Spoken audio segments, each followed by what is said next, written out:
pessoal, tudo bem? Eu sou Juliana Tesser e faço a edição desta quarta-feira do GP às 10. Bom, o assunto de hoje é a substituição de Johann Zarco na KTM. No último fim de semana, durante a passagem do Mundial para o Phillip Island, a KTM anunciou que o escolhido para essa vaga foi Brad Binder.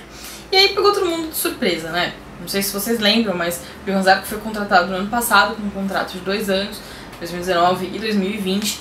E aí, em meados desse ano, depois de uma temporada bem sofrida, aí, andando atrás e tudo mais, apanhando do Pol Espargaró em todas as etapas, o Johann chamou o pessoal da cúpula da KTM e aí pediu para liberarem ele do contrato de 2020. Inicialmente o plano era que ele terminasse a temporada de 2019 e aí depois, né, a KTM ia procurar alguém para substituir.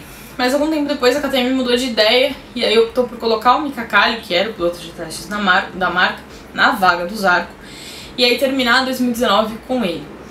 E aí logo que teve essa questão, né, do Zarco pedir pra sair e tudo mais, todo mundo esperava que o Miguel Oliveira fosse o cara a ser promovido. Então quando veio o anúncio do Binder, pegou todo mundo de surpresa. Claro que a gente já esperava que a KTM fosse optar por uma solução caseira, até porque ela não tinha muitas opções, né?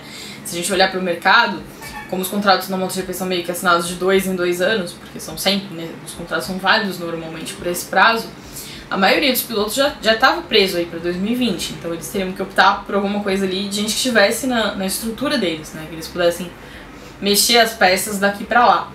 Então a expectativa era que fosse mesmo o Miguel. Desde o começo, o Hervé Poncharal bateu na tecla que não, o Miguel está contratado para pilotar na Tech 3 e tudo mais, ainda que ele seja contratado pela KTM, mas era uma situação especial, então dava pra mudar a situação contratual do Miguel. Quando veio o anúncio do Binder, se vocês olharam no Twitter, os jornalistas que acompanham a MotoGP, todo mundo cogitou na possibilidade do Poncharal ter feito pressão pra manter o Oliveira por ser o piloto experiente ali, né, que o time dele ficaria assim. Mas depois a gente acabou percebendo que não tinha sido nada disso. Na quinta-feira, quando o Miguel foi falar com a imprensa, ele deixou clara a insatisfação dele. A sensação que ele ficou é que ele não foi merecedor da vaga no time principal.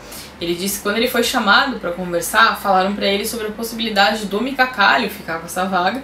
E aí, entre ele e Mika Kallio, ele entendia que tá certo, era o Kallio mesmo que tinha que ficar. Afinal, é um cara mais experiente, já tem uma bagagem maior no Mundial.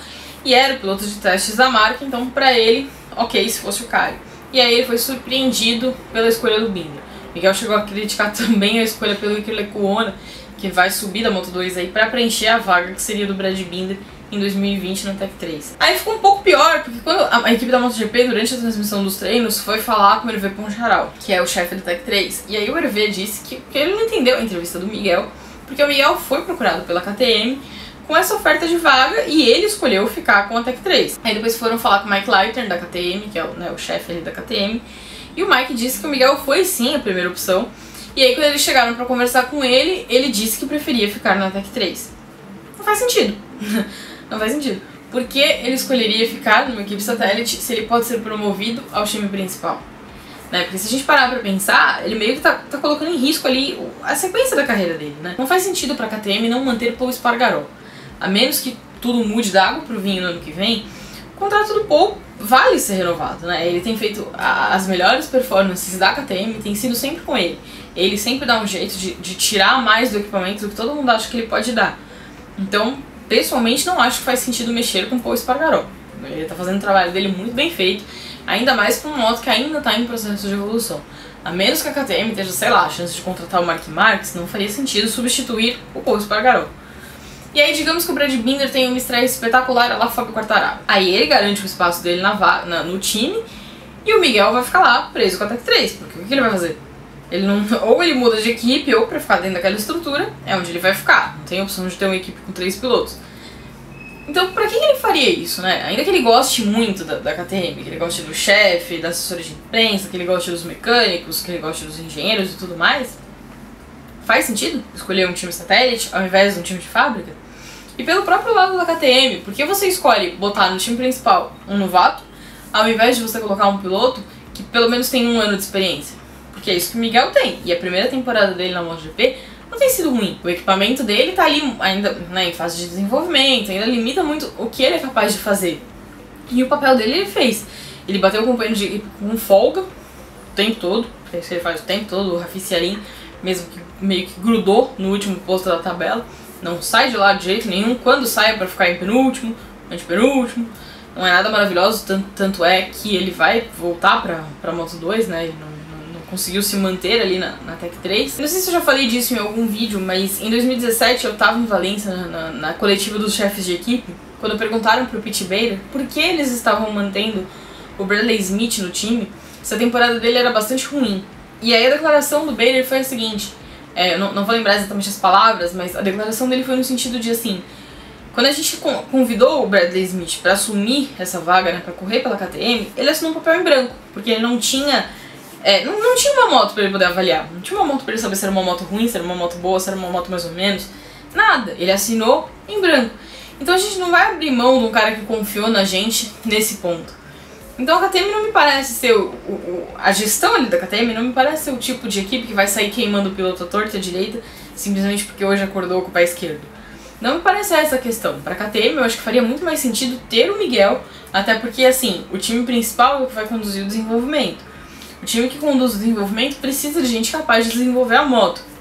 Ok, eles têm o Pedrosa. O Pedrosa é um ativo super importante para a KTM. Todo mundo fala que desde que ele chegou ao time, a situação da moto mudou muito, né? Porque as coisas que ele aponta, a maneira como ele trabalha e tudo mais, além de ir muito na linha daquilo que os outros pilotos já falavam, ajuda muito, né? Ele coloca muita pressão. O Paul Espargaró deu uma entrevista há pouco tempo falando que se acontece uma coisa errada, o Pedrosa quer saber por que está errado e ele quer saber quem é o responsável pelo erro, porque ele quer sempre ir bem a fundo no que está acontecendo. Então, é claro que ele é um cara super valioso pro time.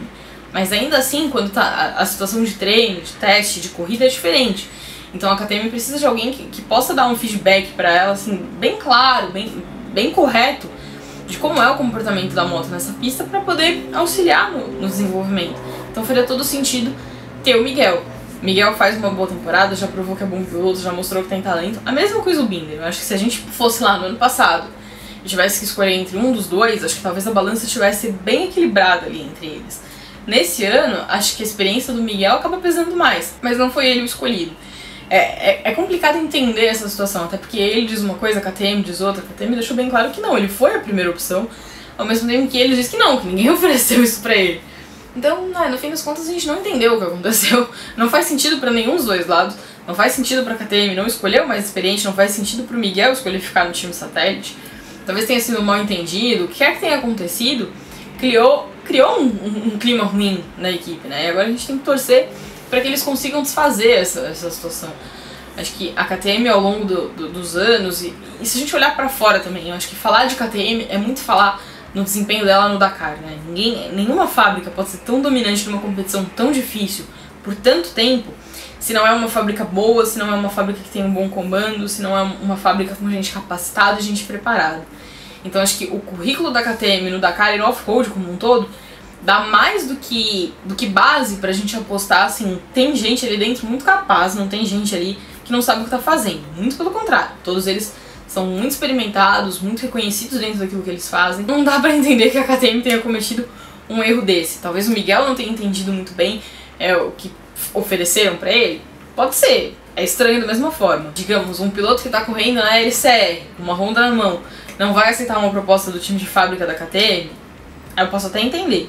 Agora, um cara que corre numa equipe satélite da KTM negar uma proposta num time de fábrica da KTM, não faz sentido. E aí, além, né, desse climão aí, ele já teve um fim de semana complicadíssimo na Austrália, teve uma queda no sábado, muito por conta dos ventos fortes, né, foi depois do tombo dele que a sessão foi paralisada, os pilotos se reuniram e tudo mais. Teve aí um fim de semana complicado, se machucou, a gente ainda não sabe se ele vai poder correr na Malásia, ele vai ter que ser submetido a um teste médico pra liberarem ele pra correr ou não. No fim de semana ele não conseguiu essa liberação, porque o impacto que ele sofreu foi nas mãos, ele tava com as mãos muito inchadas, não tinha força. Vamos ver se ele consegue correr na Malásia, e aí a KTM vai ter que, né, se empenhar para conseguir pelo menos recuperar a autoestima do Miguel. Acho que todo mundo sabe que o piloto, quando tem confiança naquilo que ele tá fazendo, quando ele se sente confortável naquilo que ele tá fazendo, é quando ele vai melhor. Como dizem, um funcionário feliz produz mais. Ele pode não ter ido pro time principal, por qualquer que seja a razão, mas a KTM tem que mostrar pra ele que o trabalho dele é válido ali, que eles o enxergam como um piloto valioso.